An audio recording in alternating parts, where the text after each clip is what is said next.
विश्वास में विष भी है और आस भी। अब ये आप पर निर्भर करता है कि आप क्या ग्रहण करना चाहते हैं। 94.3 माई एफएम से मैं हूँ विनी और चलो आज कुछ अच्छा सुनते हैं। दो किसानों की बात आपको बताती हूँ, उनकी कहानी आपको सुनाती हूँ, जो एक ही गांव में रहते थे। पास पास उनकी जमीन थी, लगभग बराबर जमीन। दोनों एक तरह से मेहनत करते थे और लगभग एक समय पर दोनों की मृत्यु भी हो चुकी थी। यमराज दोनों को साथ में भगवान के पास लेके गए। अब उनका नंबर आया कि भगवान से जाकर मिलना है, बात करनी है, जीवन का ब्यौरा देना है। तो भगवान ने कहा कि एक एक कर मैं तुम दोनों से कुछ सवाल पूछूंगा। पहले किसान को अंदर बुलाया, उससे पूछा कि बताओ तुम्हें जो जीवन मैंने दिया वो कैसा था, उसमें क्या कमी थी, क्या कमी रह गई, तुम अब क्या चाहते हो कि अगले जन्म में तुम्हें संसार में भेजूं तो क्या बनाकर भेजूं।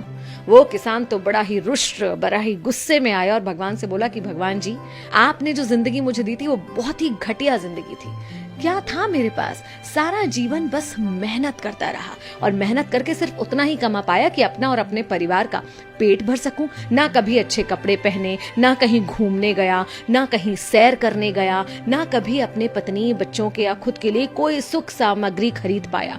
बड़ा ही बेकार सा मेरा जीवन था। जो कुछ थोड़े बहुत पैसे मिलते थे, कोई यहाँ ले जाता था, कोई वहां ले जाता था, तो मैं तो कुछ कर ही नहीं पाया, कोई सुख ही नहीं भोग पाया अपने जीवन में।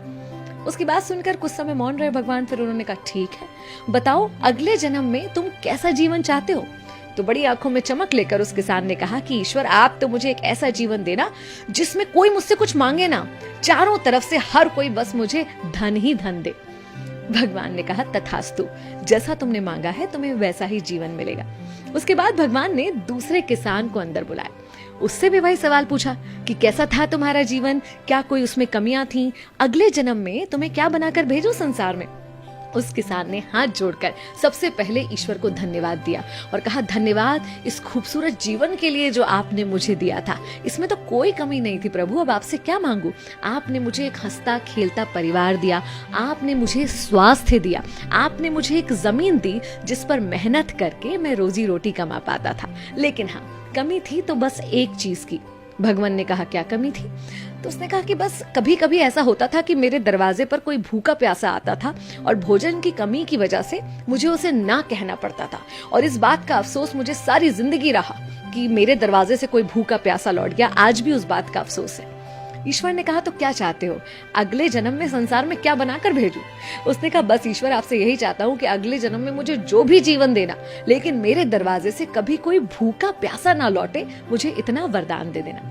ईश्वर ने कहा तथास्तु, जैसा जीवन तुमने मांगा है वैसा ही जीवन तुम्हें मिलेगा। दोनों का दूसरा जन्म हुआ, फिर एक ही गांव में दोनों जन्मे, बड़े हुए। बड़े होते होते वो पहला व्यक्ति जिसने ईश्वर से कहा था कि मुझे हर कोई सिर्फ धन दे, वो उस गांव का सबसे बड़ा भिखारी बन गया। और वो व्यक्ति जिसने कहा था कि मेरे दरवाजे से कोई भूखा प्यासा ना लौटे, वो उस गांव का सबसे अमीर व्यक्ति बना।